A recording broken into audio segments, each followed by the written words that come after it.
आप सब कैसे हैं? आई होप आप सब ठीक होंगे। आज हम class 10 chapter 6 of biology life process को स्टार्ट करेंगे। बेसिकली हम फर्स्टली इंट्रोडक्शन से स्टार्ट करते हैं कि लाइफ प्रोसेस होता क्या है। ऐसा प्रोसेस जो हमारे बॉडी फंक्शन के लिए नेसेसरी है, हमारे सर्वाइवल के लिए, उसे हम लाइफ प्रोसेस कहते हैं। Basically, the process which maintain body functions and necessary for survival are called life process. इस लेक्चर में हम कौन कौन से टॉपिक कवर करने वाले हैं। तो पहला है इंट्रोडक्शन, दूसरा है मोड ऑफ न्यूट्रिशन, तीसरा है ऑटोट्रॉपिक मोड ऑफ न्यूट्रिशन, चौथा है फोटोसिंथेसिस, पांचवा है स्टोमेटा और छठा है heterotrophic mode of nutrition and different types of heterotrophic mode of nutrition. Basically ये सारे टॉपिक्स हैं जो हम इस लेक्चर में कवर करने वाले हैं। तो सबसे पहले हम इस चैप्टर के इंट्रोडक्शन से स्टार्ट करते हैं कि what is basically a life process. All living things perform certain life process like growth, excretion, respiration, digestion, which together keep the living organism live and perform the job of body maintenance is called life process. Basically ऐसा function जो living organism perform करते हैं to maintain their life on the earth are called life process. Basically इसके examples हैं जैसे respiration, excretion, growth, digestion, movement, reproduction. These all are the examples of life process. Now moving to our next topic, mode of nutrition की मतलब mode of nutrition होता क्या है। तो mode of nutrition का मतलब होता है method of procuring food, that is obtaining food by an organism। तो हमारे पास दो मेथड हैं जिससे हम और फूड को ऑब्टेन कर लेते हैं। पहला with the help of plant, दूसरा with the help of animal.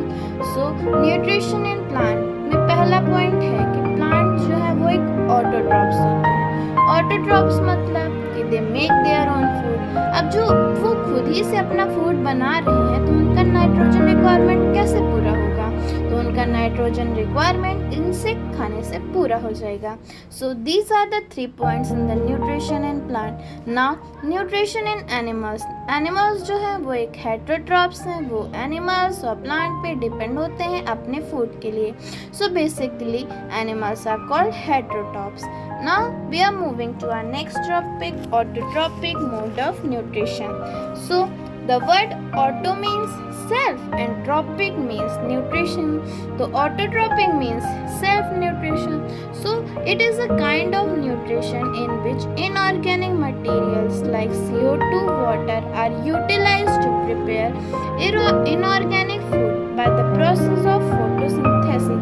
इसका मतलब ये है कि जो ऑटोट्रॉपिक न्यूट्रिशन है वो एक ऐसा मोड ऑफ न्यूट्रिशन है, ऐसा प्रोसेस है कि जिसमें ऑर्गेनिज्म अपना फूड खुद सिंथेसाइज कर सकते हैं with the help of CO2, water present in the surrounding and also with the help of sunlight energy.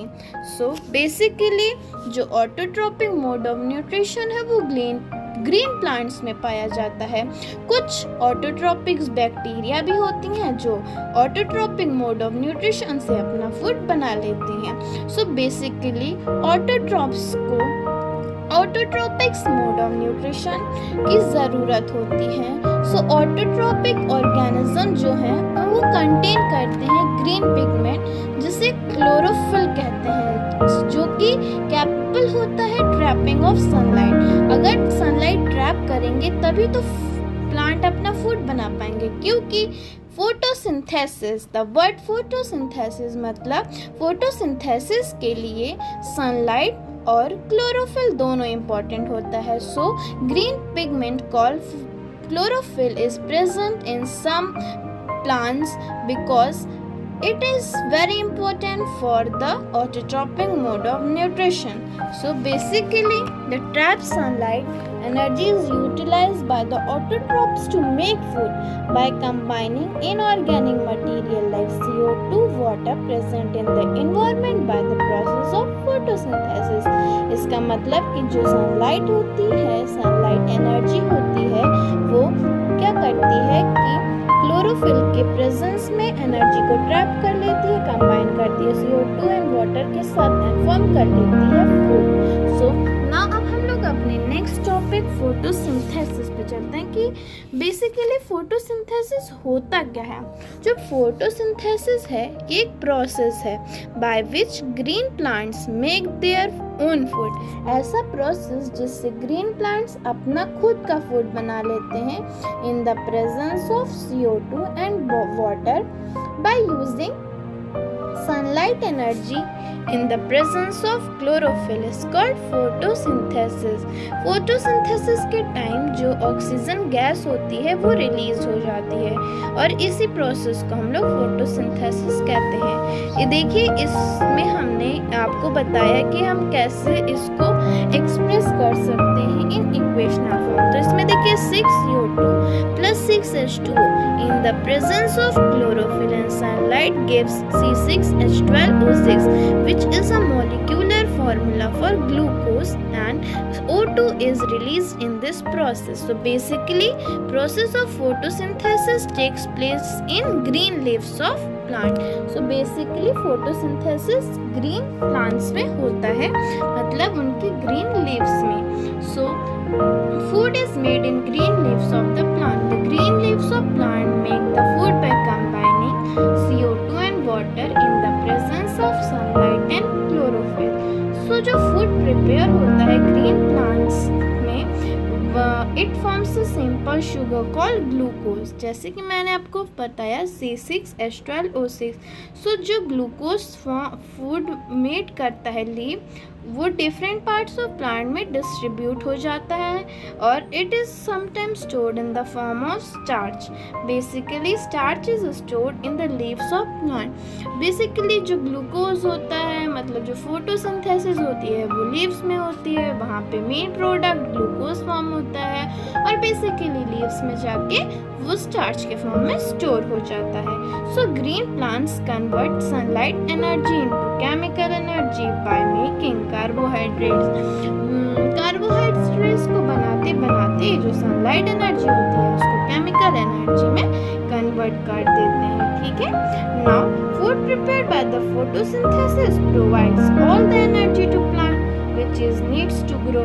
अब जितना भी फूड बनता है फोटोसिंथेसिस प्रोसेस के दौरान, वो जो क्या होता है वो बहुत ही इम्पॉर्टेंट होता है प्लांट के ग्रोथ के लिए. तो उसको वो लोग लीव्स के फॉर्म में स्टोर कर देते हैं. अब जैसे जैसे प्लांट्स बड़ा हो रहा है उसको और एनर्जी चाहिए और फूड चाहिए कि वो ग्रो कर सके. So basically the food prepared by photosynthesis provides all the energy to plant which is needs to grow, and when we eat plant food the chemical energy stored them in released our body during respiration. अब जब हम वो खाना खाते हैं तो हमारे अंदर की केमिकल एनर्जी जो स्टोर्ड है वो रिलीज हो जाती है और हमारे बॉडी में द प्रोसेस ऑफ रेस्पिरेशन होने लगता है. So basically this are the important points related to photosynthesis. कि बेसिकली फोटोसिंथेसिस होता क्या है, उसके लिए कौन कौन से प्रेजेंस की ज़रूरत है, कौन से इनऑर्गेनिक मटेरियल्स हैं, कौन सा प्रोडक्ट फॉर्म होता है. बेसिकली आपको पता चल गया होगा कि जो CO2 है वो वाटर की प्रेजेंस में, मतलब जब CO2 और वाटर कंबाइन होते हैं in the presence of chlorophyll and sunlight, तो वो क्या बनाते हैं, glucose and CO2 is release. So basically these are the important points. Basically many time it is asked in boards that the condition necessary for photosynthesis. In last year exam it was asked the experiment to show the chlorophyll is necessary for synthesis. photosynthesis की मतलब chlorophyll कैसे important है photosynthesis की process में ऐसे ही आज कभी कभी पूछ लेते हैं कि CO2 कैसे इम्पोर्टेंट है फोटोसिंथेसिस की प्रोसेस में, कैसे सनलाइट इम्पोर्टेंट है फोटोसिंथेसिस की प्रोसेस में। सो आपको बेसिकली ये सब बताना होगा कि कैसे ये प्रोसेस होता है, क्यों क्लोरोफिल, सनलाइट ये सब इम्पोर्टेंट है। So how plant obtain water for photosynthesis. कभी कभी ये भी पूछ लेते हैं कि मतलब प्लांट्स को पानी कहाँ से मिलता है। अब जैसे वो CO2 और वाटर कंबाइन करता है ना, तो CO2 तो एटमॉस्फेयर से आ जाती है, लेकिन उनको वाटर कहाँ से मिलता है फोटोसिंथेसिस करने के लिए। तो basically these are the important points you have to remember about the process of photosynthesis, that waters are absorbed by the roots of plant from the soil through the process of osmosis। आप लोग को पता ही होगा osmosis क्या होता है। Mainly basically osmosis means movement of water from the region of higher concentration to the region of lower concentration। मतलब जहाँ पे वाटर का कंसंट्रेशन ज़्यादा होगा वहाँ से, जहाँ पे वाटर का कंसंट्रेशन लो है वहाँ पे वो वाटर के मॉलिक्यूल्स मूव हो जाते हैं। मतलब अगर सॉइल में कंसंट्रेशन ज़्यादा है, प्लांट में कम है, तो सॉइल से जो रूट्स होता है वो वाटर एब्जॉर्ब कर लेता है और प्लांट्स में पहुंचा देता है, और इसकी वजह से जो CO2 कंबाइन हो जाता है वाटर के साथ क्लोरोफिल के प्रेजेंस में, सनलाइट की प्रेजेंस में अपना मेन प्रोडक्ट जो कि ग्लूकोज है, जो कि एनर्जी देता है, वो फॉर्म कर लेता है और O2 रिलीज हो जाता है इन प्रोसेस में। ठीक है। So the two raw materials. अब इसमें जो रॉ मटेरियल्स है वो क्या है, एक तो है energy food called carbohydrates. So basically these are the important points in the process of photosynthesis. अब देखिए मैं आपको बताना चाहूँगी इसमें रॉ मटेरियल्स कौन से होते हैं फोटोसिंथेसिस में। बेसिकली मैंने आपको बता दिया, जैसे सनलाइट हो गई, क्लोरोफिल हो गया। इसमें जैसे एक पॉइंट है कि CO2 enters through stomata and O2 is released as byproduct through stomata on leaves। अब जैसे हमें पता है कि स्टोमेटा का काम क्या होता है, it helps in exchange of gases. तो क्या होता है, स्टोमेटा से CO2 एंटर करता है और O2 रिलीज हो जाता है, जिसकी वजह से अभी हमने देखा था कि जब CO2 और H2O कंबाइन होता है तो वो ग्लूकोज फॉर्म कर लेता है और O2 रिलीज हो जाता है। दूसरा पॉइंट क्या है कि water and minerals are dissolve in soil. अब जो पानी है और मिनरल्स हैं वो इसमें डिजॉल्व हैं सॉइल में। सो जो रूट्स होता है वो सॉइल से वाटर को एब्जॉर्ब कर लेता है और मिनरल्स को भी एब्जॉर्ब करके अपने प्लांट्स को पहुंचा देता है कि वो ग्रो कर सके। अब जब तक प्लांट्स में पानी और मिनरल्स जाएगा नहीं तब तक वो ग्रो कैसे करेगा। So basically these are the raw materials, that is sunlight, chlorophyll, CO2 enters through stomata and O2 is released as byproduct through stomata on the leaves. And fourth point is water and minerals are dissolved in soil. Basically there are two types of minerals. First is micro minerals and that is macro minerals. So basically these are the minerals which are basically dissolved in soil. So these are the raw materials for the site for the photosynthesis. Now अब हम अपने next topic पे चलते हैं जो कि है site of photosynthesis. मतलब कौन कौन से साइट हैं जिसमें फोटोसिंथेसिस होता है। So some cell contain green pigment which are cell organelle called chloroplast contains chlorophyll. जैसे कि हमने पढ़ा है कि जो सेल्स होता है प्लांट सेल, उसमें एक सेल ऑर्गेनेली होता है, उसे हम लोग क्या बोलते हैं, क्लोरोप्लास्ट। और क्लोरोप्लास्ट के अंदर क्या होता है, क्लोरोफिल। सो बेसिकली जो ग्रीन प्लांट्स होते हैं उसमें एक पिगमेंट होता है, उसको क्या बोलते हैं, क्लोरोफिल। अब हम लोग पढ़ते हैं कि मेन इवेंट्स क्या होते हैं फोटोसिंथेसिस में, कि मतलब प्रोसेस ऑफ जो फोटोसिंथेसिस है उसमें कौन कौन से इवेंट्स होते हैं। तो पहला होता है absorption of light energy by chlorophyll. अब जब क्लोरोफिल है तो वो लाइट एनर्जी मतलब सनलाइट को एब्जॉर्ब कर लेती है। फिर जो एब्जॉर्ब लाइट एनर्जी होती है वो केमिकल एनर्जी में कन्वर्ट हो जाती है और वाटर के जो मॉलिक्यूल्स होते हैं वो स्प्लिट हो जाते हैं O2 एंड H में। मतलब मतलब हाइड्रोजन एंड ऑक्सीजन में स्प्लिट हो जाते हैं। फिर क्या होता है कि जो CO2 होता है उसका रिडक्शन होता है कार्बोहाइड्रेट्स में। सो बेसिकली फर्स्ट पॉइंट क्या है कि absorption of light energy by chlorophyll. दूसरा पॉइंट है conversion of light energy into chemical energy and splitting of water into hydrogen and oxygen. And third point is reduction of carbohydrates reduction of CO2 to carbohydrates. So these are the main events in the process of photosynthesis. Basically it is very important. These 3 points are very important. You should learn them because it has been asked many times in NEET. So next point is stomata. So basically stomata होता क्या है? Stomata जो है वो leaves में present होता है। तो stomata are the tiny pores present on the surface of the leaves. जो stomata है वो एक छोटे pores होते हैं जो present होते हैं leaves के सरफेस पे। ठीक है, अब हम बताएंगे कि स्टोमेटा का फंक्शन क्या होता है। जैसे कि मैंने आपको बताया था exchange of gases, so exchange of O2 and CO2 with the help of stomata takes place. Now second point क्या है, loss of large amount of water during transpiration. Transpiration के दौरान जो बहुत सारा बहुत लार्ज अमाउंट में वाटर का लॉस होता है वो कैसे होता है? Only through stomata.